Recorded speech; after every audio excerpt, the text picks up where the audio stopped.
Dubai, एक ऐसा शहर जहां सिर्फ इमारतें नहीं बनती बल्कि अरबों के सपने भी बनते हैं। यहां दुनिया के सबसे बड़े रियल एस्टेट डेवलपर्स, सबसे बड़े इन्वेस्टर्स और सबसे बड़े एंटरप्रेन्योर्स हर दिन एक दूसरे से आगे निकलने की कोशिश करते हैं। लेकिन सोचो, अगर इसी शहर में कुछ ही वर्षों के अंदर एक Indian entrepreneur luxury real estate की दुनिया में अपनी अलग पहचान बना ले, तो क्या वो सिर्फ किस्मत होगी या उसके पीछे ऐसी सोच होगी जो बाकी लोग देख ही नहीं पाए। अक्सर लोग किसी सफल इंसान को देखकर कहते हैं कि यार इसकी किस्मत अच्छी थी, लेकिन किस्मत कभी भी करोड़ों का बिजनेस नहीं बनाती। बिजनेस बनाती है विजन, डिसीजन और लगातार सही दिशा में किया गया एग्जीक्यूशन। आज की इस वीडियो में हम सिर्फ डॉक्टर अंकुर अग्रवाल की सक्सेस स्टोरी नहीं जानेंगे, बल्कि उस माइंडसेट को समझेंगे जिसने फाइनेंस की दुनिया से लग्जरी रियल एस्टेट तक उनकी जर्नी को संभव बनाया। और सबसे जरूरी बात, इस वीडियो में आपको कोई फिल्मी कहानी या बढ़ा चढ़ाकर बताई गई बातें नहीं मिलेंगी। हम सिर्फ वेरीफाइड फैक्ट्स की मदद से एक एंटरप्रेन्योर की सोच को डिकोड करेंगे। दोस्तों, जब भी हम किसी सक्सेसफुल एंटरप्रेन्योर को देखते हैं तो हमें उसकी बड़ी कंपनी दिखाई देती है, लग्जरी ऑफिस दिखाई देता है, मीडिया कवरेज दिखाई देती है। लेकिन वो साल जब वो खुद को तैयार कर रहा था, वो अक्सर किसी को दिखाई नहीं देते। यही बात डॉक्टर अंकुर अग्रवाल की जर्नी पर भी लागू होती है। डॉक्टर अंकुर अग्रवाल ने अपने प्रोफेशनल करियर की शुरुआत एक चार्टर्ड अकाउंटेंट के रूप में की। उन्होंने लगभग एक दशक तक फाइनेंस, टैक्सेशन, ऑडिट और फाइनेंशियल मैनेजमेंट जैसे क्षेत्रों में काम किया। यानी रियल एस्टेट में आने से पहले उन्होंने नंबर्स की दुनिया को बहुत करीब से समझा। और यही अनुभव आगे चलकर उनके बिजनेस डिसीजंस की सबसे बड़ी ताकत बना। अब यहां एक सवाल आता है, आखिर एक चार्टर्ड अकाउंटेंट रियल एस्टेट में क्या अलग कर सकता है? जवाब है सोचने का तरीका। फाइनेंस सिर्फ पैसे गिनना नहीं सिखाता, फाइनेंस सिखाता है रिस्क को समझना, कैश फ्लो को पढ़ना, गलत डिसीजन की कीमत जानना और इमोशन से पहले डेटा पर भरोसा करना। यही वजह है कि कई लोग अपॉर्चुनिटी देखकर एक्साइटेड हो जाते हैं, लेकिन एक फाइनेंस बैकग्राउंड वाला इंसान अपॉर्चुनिटी के साथ उसके रिस्क को भी देखता है और यही सोच बाद में बेहतर डिसीजंस में बदलती है। दोस्तों, एक बहुत बड़ा इल्यूजन है कि सक्सेसफुल एंटरप्रेन्योर्स हर बार सही डिसीजन लेते हैं, लेकिन सच्चाई इसके बिल्कुल उलट है। सफल लोग हर बार सही डिसीजन नहीं लेते, लेकिन वो डिसीजन लेने से डरते भी नहीं। वो पहले सीखते हैं, फिर समझते हैं, फिर कैलकुलेट करते हैं और उसके बाद एक्शन लेते हैं। यही डिफरेंस एवरेज थिंकिंग और एंटरप्रेन्योरियल थिंकिंग के बीच होता है। लगभग एक दशक तक फाइनेंस की दुनिया में काम करने के बाद डॉक्टर अंकुर अग्रवाल ने एक ऐसा फैसला लिया जिसने उनकी प्रोफेशनल जर्नी की दिशा ही बदल दी। उन्होंने वर्ष 2021 में यूएई रियल एस्टेट सेक्टर में कदम रखा। ये सिर्फ जॉब बदलना नहीं था, ये सिर्फ इंडस्ट्री बदलना भी नहीं था, ये माइंडसेट बदलने का फैसला था। फाइनेंस से रियल एस्टेट, प्रोफेशनल से एंटरप्रेन्योर, एनालिसिस से एग्जीक्यूशन, और यहीं से एक नई कहानी की शुरुआत हुई। लेकिन यहां सबसे बड़ा सवाल पैदा होता है, आखिर यूएई ही क्यों, रियल एस्टेट ही क्यों? क्या उन्होंने मार्केट में कुछ ऐसा देखा जो बाकी लोग देख नहीं पा रहे थे, या उन्होंने सही समय पर सही रिस्क लिया? यही फैसला आगे चलकर BMW की नींव बनने वाला था। लेकिन वो कैसे हुआ, यहीं से कहानी और भी दिलचस्प हो जाती है। 2021 यही वो साल था जब डॉक्टर अंकुर अग्रवाल ने रियल एस्टेट इंडस्ट्री में कदम रखा। लेकिन उन्होंने सिर्फ इंडस्ट्री चेंज नहीं की, उन्होंने अपनी पूरी सोच बदल दी। क्योंकि बहुत से लोग करियर बदलते हैं, लेकिन बहुत कम लोग अपनी आइडेंटिटी बदलने की हिम्मत करते हैं। और यही एंटरप्रेन्योरशिप की शुरुआत होती है। आज जब लोग BMW नाम सुनते हैं तो उनके दिमाग में लग्जरी रियल एस्टेट प्रोजेक्ट्स आते हैं। लेकिन हर बड़ी कंपनी अपने पहले दिन से इतनी बड़ी नहीं होती। रियल एस्टेट सेक्टर में आने के बाद डॉक्टर अंकुर अग्रवाल ने सबसे पहले प्रॉपर्टी कंसल्टेंसी और ब्रोकरेज मॉडल पर काम किया। यानी पहले मार्केट को समझा, फिर बिजनेस को बढ़ाया। ये स्ट्रैटेजी शायद बाहर से बहुत साधारण लगे, लेकिन यही उनकी सबसे बड़ी ताकत साबित हुई। ज्यादातर लोग बिजनेस शुरू करते ही तेज ग्रोथ चाहते हैं, लेकिन स्मार्ट एंटरप्रेन्योर्स ग्रोथ से पहले अंडरस्टैंडिंग बनाते हैं। क्योंकि अगर तुम्हें मार्केट की साइकोलॉजी नहीं पता तो तुम प्रोडक्ट तो बना सकते हो, लेकिन ब्रांड नहीं।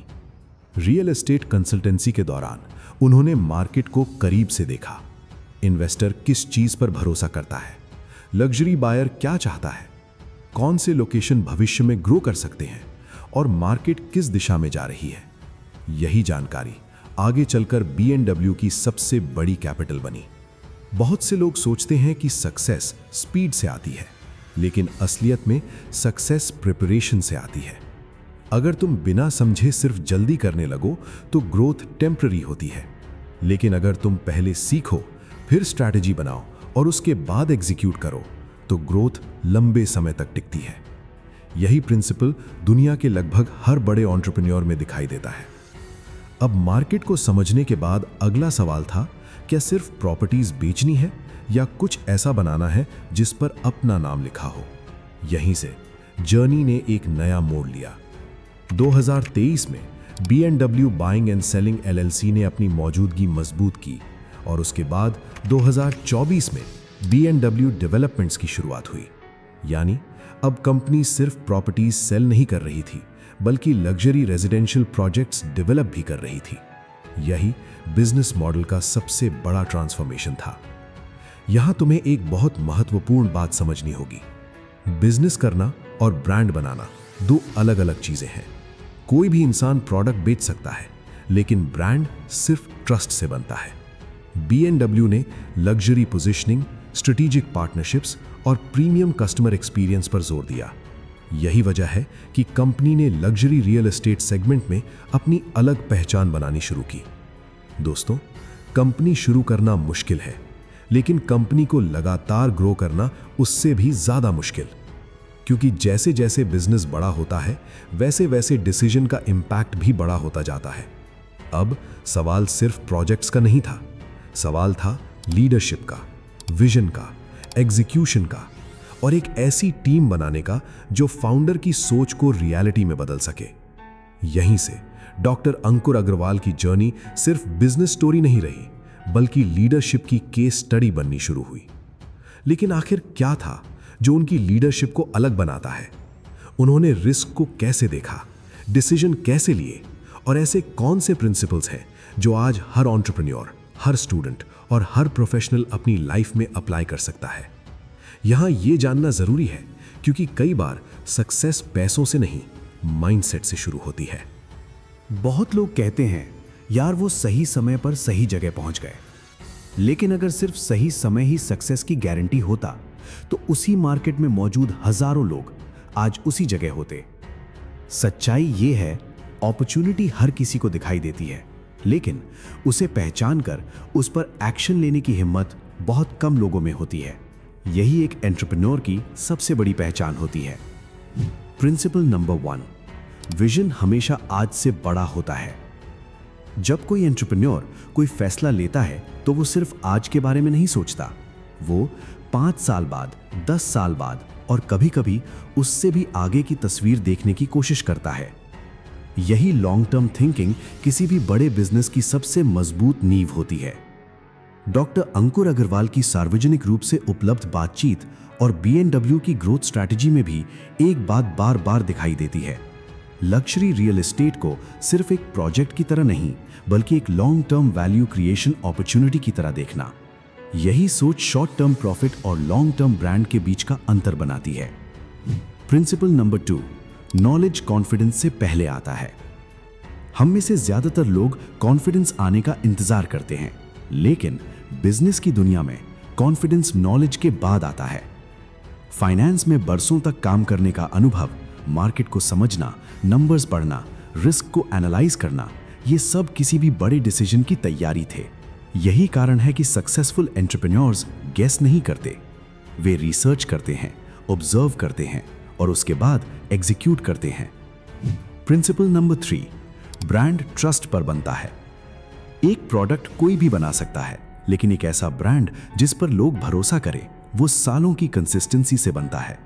लग्जरी मार्केट में सिर्फ बिल्डिंग नहीं बिकती, एक्सपीरियंस बिकता है, ट्रस्ट बिकता है, रेपुटेशन बिकती है। यही वजह है कि हर बड़ा ब्रांड अपने नाम की रक्षा अपने प्रॉफिट से भी ज्यादा करता है। प्रिंसिपल नंबर 4, ग्रोथ अकेले नहीं होती। एक स्टेज तक तुम अपनी मेहनत से बढ़ सकते हो, लेकिन एक कंपनी एक टीम के बिना कभी बड़ी नहीं बनती। लीडरशिप का मतलब हर काम खुद करना नहीं है। लीडरशिप का मतलब है ऐसा एनवायरनमेंट बनाना जहां दूसरे लोग अपना बेस्ट दे सकें। यही वजह है कि हर ग्रोइंग ऑर्गेनाइजेशन सिर्फ फाउंडर पर नहीं, पूरी टीम पर खड़ी होती है। अब सवाल ये नहीं है कि डॉक्टर अंकुर अग्रवाल ने क्या किया, सवाल ये है कि हम उनकी जर्नी से क्या सीख सकते हैं। लेसन नंबर 1, अपनी स्किल्स को हल्के में मत लो। कई बार वही स्किल जिसे तुम आज ऑर्डिनरी समझते हो, कल तुम्हारी सबसे बड़ी ताकत बन सकती है। लेसन नंबर 2, अपॉर्चुनिटी का इंतजार मत करो, खुद को अपॉर्चुनिटी के लायक बनाओ। जब तैयारी पूरी होती है तो सही मौका पहचान में भी आता है। लेसन नंबर 3, डिसीजन लेने से मत डरो। हर डिसीजन सही नहीं होगा, लेकिन हर डिसीजन तुम्हें कुछ ना कुछ सिखाएगा। इन डिसीजन अक्सर सबसे महंगी गलती होती है। Lesson number 4, short term results long term vision की जगह नहीं ले सकते। अगर तुम हर दिन सिर्फ आज का प्रॉफिट देखोगे तो शायद कल का एम्पायर कभी नहीं बना पाओगे। लेसन नंबर 5, सक्सेस लक से नहीं, कंसिस्टेंसी से बनती है। छोटे छोटे सही डिसीजंस सालों बाद बहुत बड़ा फर्क पैदा करते हैं। दोस्तों, जब भी हम किसी ऊंची इमारत को देखते हैं तो हमें उसकी चमक दिखाई देती है, लेकिन कोई भी बिल्डिंग उस दिन नहीं बनती जिस दिन उसका उद्घाटन होता है। वो उस दिन बननी शुरू होती है जिस दिन उसकी पहली नींव रखी जाती है। बिजनेस भी ऐसा ही होता है। पहले माइंडसेट बनता है, फिर डिसीजन, फिर डिसिप्लिन, और उसके बाद धीरे धीरे रिजल्ट्स दिखाई देने लगते हैं। डॉक्टर अंकुर अग्रवाल की जर्नी हमें यही याद दिलाती है कि किसी भी बड़े बिजनेस की शुरुआत एक आइडिया से नहीं, बल्कि उसे लगातार एग्जीक्यूट करने के साहस से होती है। अगर आज तुम भी अपने किसी बड़े गोल की शुरुआत करने से डर रहे हो, तो शायद ये सही समय है पहला कदम उठाने का, क्योंकि भविष्य उन्हीं का होता है जो सिर्फ सपने नहीं देखते, बल्कि उन्हें बनाने का फैसला भी करते हैं। अगर आपको ये वीडियो पसंद आई और आप ऐसी ही बिजनेस स्टोरीज, एंटरप्रेन्योर माइंडसेट्स और सक्सेस साइकोलॉजी पर और वीडियो देखना चाहते हैं, तो वीडियो को लाइक करके चैनल को सब्सक्राइब जरूर करें और कमेंट में बताइए आप अगले किस एंटरप्रेन्योर की जर्नी देखना चाहेंगे। तो मिलते हैं अगली वीडियो में, तब तक के लिए जय हिंद, जय भारत।